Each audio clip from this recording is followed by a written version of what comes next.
uza wanka umugore asura ukaza runiya mu nzu none uniyaneye mu nzu kweli kunyibura ukomba amazi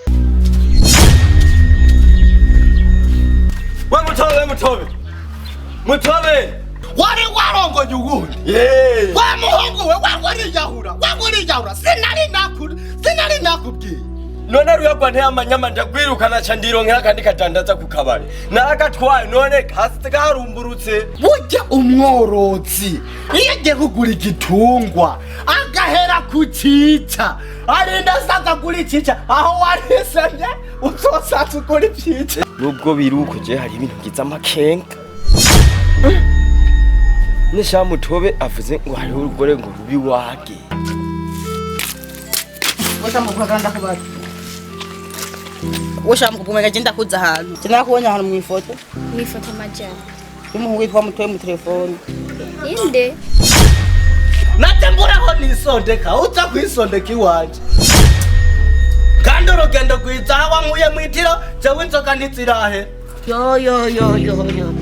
umbeye mukana Hello guys, bakunzi ba Maso Media. Amazina yanje ni Mutobero Comedian aka Gihuna muhungu mu kumoso. Okay, kwashaka kubabwira rero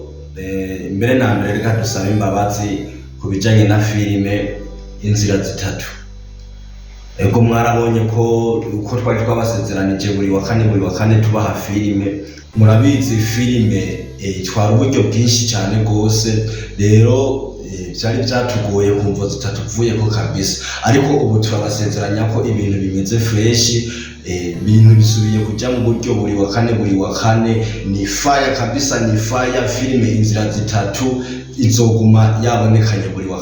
kane kabisa mukomeze muvyo na subscribe abatarakora subscribe kugira ngo dukomeze kuguma turi kumwe mudukurikirane mukora amakomantere kugira ngo tumenye ibyo twakoze ko mwashimye cyangwa mutashimye nuko ciao murakoze Imana ibahezagire.